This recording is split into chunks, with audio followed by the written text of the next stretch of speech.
My son brought the contract. His wife brought the coffee. The maid whispered, "Don't drink it," so I switched cups. 5 minutes later, my daughter-in-law collapsed. The pen was already in my hand when my daughter-in-law looked up from the coffee tray and smiled at me. That smile. I've seen 1,000 smiles in 30 years of business. I've sat across from liars and charmers and men who thought I was just a widow holding a company she didn't fully understand. I've learned to read a face the way you read a contract, not for what it says, but for what it carefully, deliberately omits. Claire's smile omitted everything. It was perfect in the way of magazine covers, symmetrical, warm, the kind of smile designed to be received rather than given. And as she held that cup out toward me, white porcelain, thin wisp of steam rising, something in the architecture of the moment felt wrong, the way a room feels wrong before you locate the smell. I reached for the cup, and Patricia moved. That's where this story begins. Not with the poison, not with the paperwork already spread across my mahogany table, tabs flagged in yellow, signature lines helpfully indicated with small adhesive arrows. Not with my son sitting across from me in his best blazer, speaking about my exhaustion with the practiced concern of someone who has rehearsed the word retirement in front of a mirror. It begins with a 63-year-old woman named Patricia Osei dropping a tray, pressing her lips close to my ear, and whispering 4 words that stopped the world. Don't drink it. Trust me. My name is Sandra Whitlock. I am 61 years old. I built Whitlock Supply Group from a 900-square-foot warehouse in Decatur, Georgia, with $47,000 in savings, a second-hand forklift I learned to operate myself, and a BlackBerry I slept with under my pillow. My husband, Richard, died of a pulmonary embolism in 2004. He was 53. It was a Tuesday. I got the call in the middle of a vendor negotiation, excused myself, drove to Piedmont Hospital, held his hand for 11 minutes, and then drove back to finish the meeting. I'm not proud of that. I'm also not ashamed. We needed the contract. Richard would have understood. He was the one who always said, "Keep moving, Sandra. The world doesn't pause for grief." He was right. It doesn't. What the world did give me, eventually, was a son, Lucas, my only child, born in 1990, raised in the years when I was building everything. He grew up watching me work, watching me fight, watching me sacrifice, and I thought, foolishly, naively, with the full force of a mother's blind love, that he respected it. Lucas was 34 when this happened, broad-shouldered, handsome in the way his father had been handsome, strong jaw, easy confidence. He had a business degree from Emory and a talent for presenting other people's work as his own. I had promoted him to VP of Operations 3 years prior because I wanted him beside me, because I wanted to begin the slow handoff of everything I'd built, because he was my son and I believed, in the way only a mother can believe in a child who has given her every reason not to, that he was ready. He married Claire Ashworth in 2019. She came from money, South Carolina money, the old quiet kind that doesn't need to be announced. She was slender and elegant, with the kind of composure that could be mistaken for warmth. She had been a pharmaceutical sales rep before marrying Lucas. She knew chemistry, she knew dosage, she knew how to make something deadly sound friendly. I didn't know that yet. What I knew on the morning of September 9th was that my son had called the night before to say he wanted to finalize the transfer discussions over breakfast. I had a corporate attorney, James Beaumont of Beaumont and Keller, drawing up a succession framework. It was in progress. Nothing was meant to be signed yet, but Lucas said he had a tighter version, simpler. He said Claire had helped prepare it. He said it would be quick. I should have heard the rush in his voice. I heard it. I filed it under enthusiasm and made coffee and went to bed. They arrived at 8:14 a.m. I know the exact time because I looked at my watch when the doorbell rang, a habit from decades of back-to-back meetings, and I remember thinking, 14 minutes early. Lucas was never early. He had Richard's warmth and none of his punctuality. Claire came in first, carrying the tray. She must have prepared it in her car or stopped somewhere on the way, because she walked in with it already set. 3 cups, a small creamer, a sugar bowl arranged with the kind of precision you see in hotel lobbies. She carried it like an offering, like something she'd been rehearsing. "I made it the way you like," she said, setting it on the side table near the window. I hadn't specified how I liked it. I told myself, she's trying. She wants to make a good impression. This is her way of being thoughtful. I told myself a lot of things that morning. The folders were already on my table. Lucas must have let himself in earlier, or Patricia had let him in. I'd have to ask her about that. 3 folders, thick with paper, flagged yellow and red. The signature lines weren't just flagged. They were predated, September 9th, the day of. Lucas shook my hand, shook it like a contractor, and sat down and immediately began talking. His voice was modulated, calm, the way a person sounds when they've rehearsed something so many times the performance has fully replaced the feeling. He talked about my health. He had noticed I'd seemed tired lately. He talked about legacy, how he wanted to honor what I'd built. He talked about rest, about trust, about how he had big plans he was eager to share with me once things were official. He talked the way someone talks when they're trying to keep your eyes on their face and away from their hands. Claire was quiet. She moved once to adjust the tray, slide my cup a half-inch closer to my reach, a gesture so small, so casual, that I only remembered it later when I understood what it meant. She was watching my hands, not my face, my hands. I reached for the cup. Patricia stumbled. I have replayed that stumble more than 100 times. It was not graceful. Patricia is not a woman who stumbles. She moves through a space with the quiet economy of someone who has kept other people's homes functioning for decades, who has internalized the geometry of every room, who knows exactly exactly where each piece of furniture stands. She does not stumble, but she stumbled now, hard, with her whole weight, and the tray lurched and coffee splashed in a wide brown arc across the carpet near the window, and Claire's face, for exactly 1/2 second, showed something that was not irritation and was not surprise. It showed rage. Honestly, Claire said, her voice dropping into its lower register, the one you use when you're controlling something, can you not be more careful? Lucas looked at Patricia. His jaw was tight. His eyes were flat. Whatever mask he wore for me, whatever sun-shaped performance he had prepared, it didn't extend to Patricia. He looked at her like she was a problem he hadn't accounted for. Patricia dropped to her knees immediately, cloth in hand, pressing into the carpet, and she leaned close to me. I had stepped toward her, instinctively, the way you move toward someone who's fallen, and she spoke 4 words directly into the space between us. Don't drink it, trust me. Then she kept wiping the carpet, murmuring apologies, and I straightened up and said, it's fine, Patricia, don't worry. And my face was a mask, and my hands were completely still, and my heart was hammering so hard I could feel it in my back teeth. I turned toward the tray. Lucas had shifted slightly. Claire was watching my hands again. I picked up my cup, and in the moment that Lucas reached for his own cup and Claire turned to move a folder, I set mine down and reached across and picked up Claire's cup, unhurried, completely natural, as though I'd simply reached for the nearest handle. Nobody saw. I've run logistics for 30 years. I know how misdirection works. I've survived boardrooms full of men who underestimated me. I know how to move my hands when nobody's watching. I lifted the cup, took one small sip. It tasted wrong. Bitter underneath the coffee, the way certain medications taste when they've been crushed. A chemical flatness that doesn't belong in anything meant to be consumed by a human being with a normal life ahead of them. I recognized it the way you recognize a smell from childhood, instantly in the gut, before the brain has finished processing. I set it down. I listened to my son explain how the transfer would work. 49% of shares immediately. The remaining 51 within 18 months pending board approval. He was confident he could manage. He used phrases like smooth transition and mutual benefit, and your legacy protected. His voice was warm and measured and completely, surgically hollow. 5 minutes later, Claire stopped talking mid-sentence. She had been adding something about signatory protocol, something about the timing of filings, and then she simply stopped. Her hand moved to the edge of the sofa, not gracefully, groping, the way a person reaches for something solid when the floor moves. Her knees buckled. She went down hard, hip first, then shoulder, and the folders slid off the table in a slow cascade of paper, and Lucas screamed her name in a voice I had never heard from him. Raw, genuinely raw, and I understood in that instant that Claire's collapse was not part of the plan. I was the variable they hadn't prepared for. The paramedics arrived in 11 minutes. I know because I stood in the corner of the room and watched the clock and kept breathing. Claire was conscious, but barely, shaking, her pupils uneven. One of the EMTs, a young woman named Kira, according to her badge, spoke quickly into a radio, using words I recognized from too many years of risk management. Potential ingestion, unknown substance, altered neurological response. Lucas held Claire's hand in the ambulance bay, his face a portrait of devastated husband. He was very, very good at it. I rode separately. My neighbor drove me to Emory University Hospital. I sat in the passenger seat with my hands folded in my lap and did not say anything for the entire 12-minute drive. At the hospital, a Dr. Renata Vasquez, attending physician, head of the toxicology unit, 17 years of practice, pulled us aside within the hour. She was direct in the way good doctors are direct. Economical, precise, uninterested in comfort. We're seeing markers consistent with acute poisoning, she said. We're running a full tox panel. Do either of you have any idea what she might have ingested? Lucas answered every question too quickly. The cadence was wrong. Not nervous, but rehearsed. He knew where the pauses were supposed to go, and he put them there deliberately. He described Claire's morning in too much detail. What she'd eaten, when she'd woken, what supplements she took, information assembled in advance. Dr. Vasquez watched him. She was very still while he talked. Afterward, in the waiting room, Lucas sat beside me and put his hand over mine. He smelled like his aftershave, something expensive, cedar-based, that Claire had bought him. He said, "Mom, before the investigators get involved, we should probably have the house cleaned. Patricia's been in and out of those rooms all morning." There it was. I felt it land like something dropped from a height. Innocent people protect lives. Guilty people protect scenes. 20 years of reading people, of sitting across from liars in conference rooms, of knowing the difference between confusion and misdirection. Every cell in my body heard that sentence and understood it completely. I looked at my son's hand on top of mine, his signet ring, his father's hands. "No," I said. His jaw tightened. For exactly 1 second, maybe less, the mask cracked, and underneath it there was something I had never seen on my child's face before. Something cold and calculating and completely stranger to me. Then it came back. The mask came back, and he nodded slowly and said, "Of course, you're right. I'm not thinking straight." He was thinking perfectly straight. That night, I called Patricia from my car, parked 3 blocks from my house. She answered on the first ring. She didn't ask how Claire was. She asked, "Are you safe?" We met at a Waffle House on Moreland Avenue at 11:30 p.m. because it is open and bright and full of witnesses, and nobody looks twice at 2 women of a certain age having coffee in a booth. Patricia arrived before me. She had a large manila envelope and a Samsung external drive, and the expression of someone who has been holding a weight so long they've forgotten what their arms felt like before it. She looked at me for a long moment. Then she said, "I need to tell you everything." everything, and I need you to hear it without interrupting. I said, go. She had started noticing things about 6 months prior. Claire's early arrivals, always before Lucas, always under some pretext. The grocery run that needed doing right at 9 a.m. The errand that always materialized exactly when Patricia would normally be in the kitchen. The insistence, quiet but persistent, on preparing my coffee. She said you had a preference, Patricia told me. She said you were particular. I thought maybe you'd told her something you hadn't told me. Around the same time, my health had started slipping. Dizziness that came and went without explanation. Fatigue that felt bone deep, different from overwork. Nausea that I blamed on the ibuprofen I'd been taking for a knee that I now suspected wasn't the real problem. I had attributed all of it to stress and age, and the peculiar physical cruelty of being 61 in a demanding industry. My general practitioner, Dr. Frank Omatola, had suggested I consider reducing my workload. At my last physical in July, my blood work had shown anomalies, elevated liver markers, slightly irregular kidney function, that he had attributed to inflammation and scheduled for follow-up. Patricia thought they were attributable to something else entirely. She had started watching Claire, quietly, efficiently, in the way she did everything. She began keeping a small spiral notebook, dates on the left, observations on the right, symptoms she noticed in me, times Claire had been in the kitchen unobserved, the exact sequence of mornings when I'd felt worse, the patterns aligned with terrifying consistency. One morning, Patricia said, turning her coffee cup in her hands, I was in the pantry. The door was ajar. I could see Claire's reflection in the glass panel of the cabinet. She paused. She had a small glass vial, dark brown, the kind pharmacies use for liquid medications. She tipped it into your cup. She didn't know I could see her. My hands were very still on the tabletop. What did you do? I said. I finished what I was doing in the pantry. Then I came out and said I'd forgotten something at the store, and I left. And I sat in my car in your driveway for about 20 minutes until I stopped shaking. She pulled the phone across the table. She pressed play. The audio was not professional quality. It was recorded on Patricia's personal phone, propped against the base of a vase in my dining room, capturing a conversation between Lucas and Claire about 3 weeks before the signing meeting. The sound was slightly muffled, but the voices were unmistakable. My son's baritone, Claire's precise, articulate diction. They were discussing dosage. Lucas was saying, the timeline has to look natural. That's the whole point. If it's too fast, questions get asked. Claire was saying, I know how to calibrate it. I've been doing this for months. Her liver numbers are already where we need them. Lucas was saying, and the policy? Claire, the life insurance was finalized in March. 2.3 million. We're the named beneficiaries. Both of us. I made sure it was worded so that a diagnosis of organ failure within the window still pays out. Lucas, what about the company transfer? We can't wait for the natural timeline. Beaumont's going to push back on the succession framework if we give him more time. Claire, which is why we do both simultaneously. She signs, she drinks. We have the shares and the policy within 24 hours of each other. The signing makes it look like a planned transition. The death looks like what the blood work's been building toward. Silence on the recording. Then Lucas. She won't suspect anything. Claire, she trusts you. That's your job. Keep her trusting you. I listened to the entire recording. It lasted 4 minutes and 17 seconds. I did not move for any of it. When it ended, the Waffle House ambient noise, the hiss of the griddle, someone's booth music, the clatter of plates, rushed back in like water filling a space. There's more, Patricia said. She pulled the manila envelope toward me and opened it. Bank statements, wire transfers, $400,000 moved from a Whitlock Supply Group subsidiary account, one Lucas had controlled operationally since his promotion, to a joint personal account held by Lucas and Claire, beginning in January. The transfers were small, structured carefully below reporting thresholds. 52 separate transactions over 9 months. There were also insurance policy documents. Claire had initiated a life insurance application in my name in February, using a copy of my identification and a physician's signature I had never given. The policy was through a carrier I had never heard of. $2.3 million.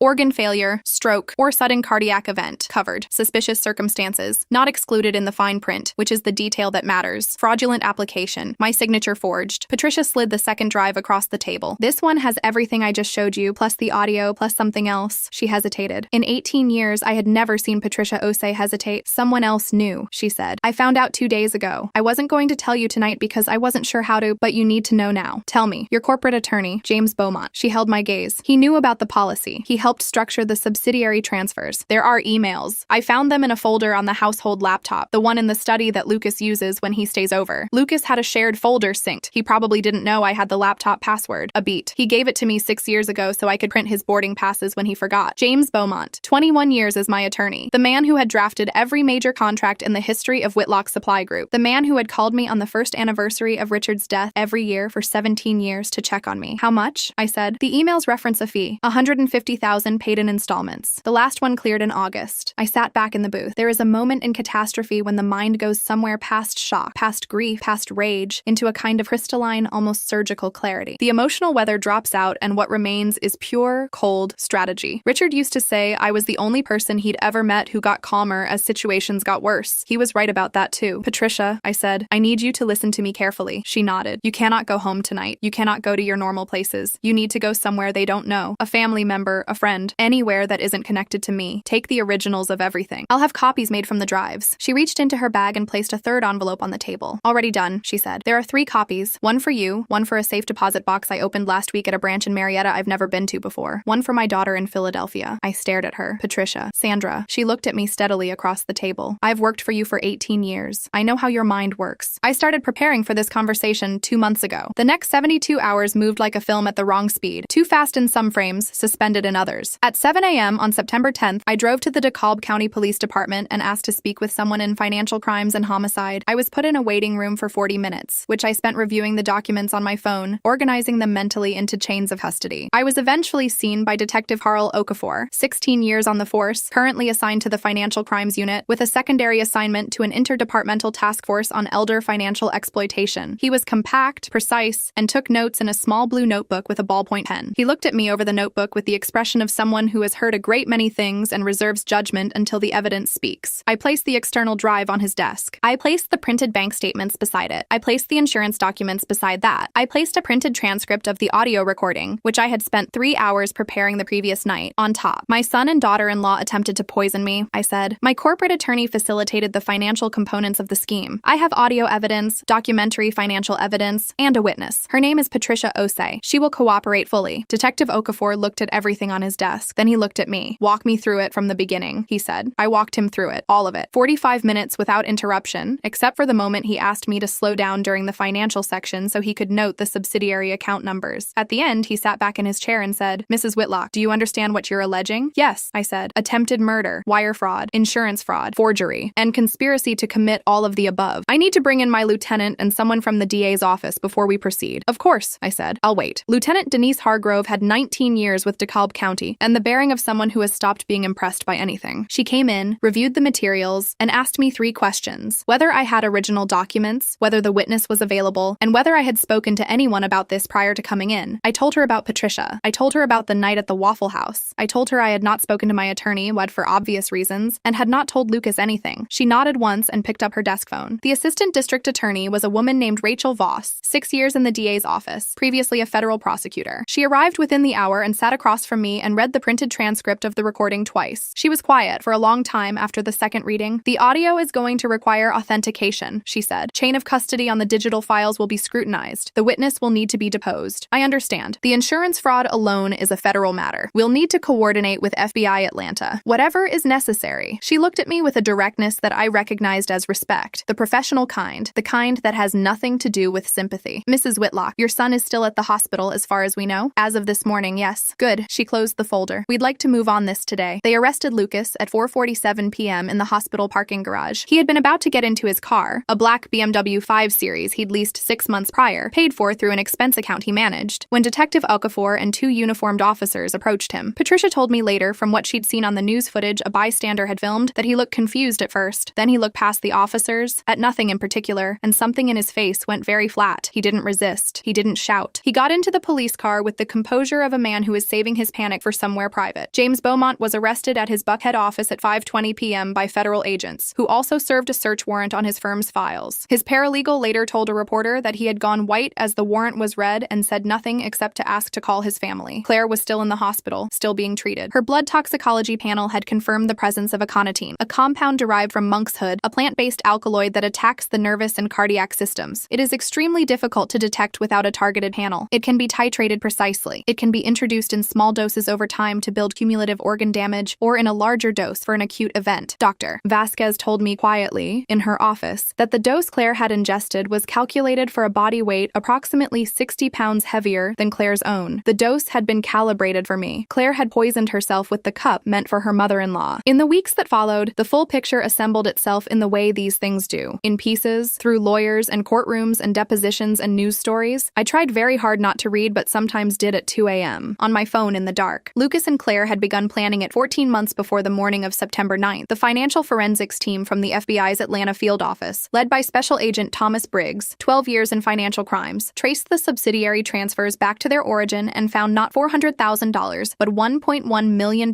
routed across 11 different accounts, some offshore. Lucas had been building an exit fund. He had never intended to run the company. He had intended to inherit it, liquidate the most valuable valuable divisions within 18 months and relocate. James Beaumont had provided the legal architecture for the transfers. He had also, I learned, supplied Claire with the name of a private pharmacological consultant, someone outside normal channels, who had advised on the compound and the protocol. That consultant, a man who had lost his medical license in 2017, was arrested in November in Savannah. The forged life insurance application was prosecuted federally. The policy carrier's internal fraud team testified that the application had been skillfully assembled. My medical history had been accurately represented in most places to make the policy attractive, while certain prescriptions had been omitted. Whoever had prepared it knew pharmaceutical documentation. Claire had been a pharmaceutical sales rep for 11 years. Claire pled guilty in February to charges of attempted murder, criminal conspiracy, and insurance fraud. She received 18 years, with possibility of parole at 12. Her attorney argued at sentencing that she had been, in some measure, under Lucas's influence. The prosecutor, Rachel Voss, noted in her closing statement that the evidence showed Claire had initiated the pharmacological research. She had identified the compound. She had calculated the doses. The recordings showed her instructing Lucas, not the other way around. The judge gave her the higher end of the range. Lucas went to trial. He hired private counsel and entered a not guilty plea. The trial lasted 11 days. On the 8th day, the audio recording was played in open court. Authenticated, chain of custody fully established, Patricia's testimony having placed it beyond reasonable doubt. The courtroom was quiet while it played. Lucas sat with his hands folded on the defense table. His face showed nothing. His attorney had told him, "Whatever you do, show nothing." He was very good at following instructions. But when it ended, when the recording finished and the courtroom remained suspended in that particular silence, Lucas turned his head, just slightly, and looked at me in the gallery. I looked back. I had thought I would feel something in that moment. I had expected grief, or rage, or something that would need to be managed. What I felt was nothing in particular, just the steady, even sound of my own breathing, and a kind of finality that had no drama attached to it. He turned back to face front. The jury deliberated for 9 hours. They returned verdicts on all counts: attempted murder, conspiracy to commit murder, wire fraud, financial fraud, and felony elder financial exploitation. Lucas Whitlock was sentenced to 26 years. My attorneys filed a civil suit against James Beaumont and his firm the following month. The case settled out of court, significantly and quietly, and under NDA terms I was satisfied with. James Beaumont surrendered his law license. He is 64 years old, and I understand he lives very simply now, in a smaller city, in a much smaller house. Whitlock Supply Group went through a 4-month audit conducted by an outside firm, complete forensic review of every account, every transaction, every contract my son had touched in 3 years as VP of Operations. The $1.1 million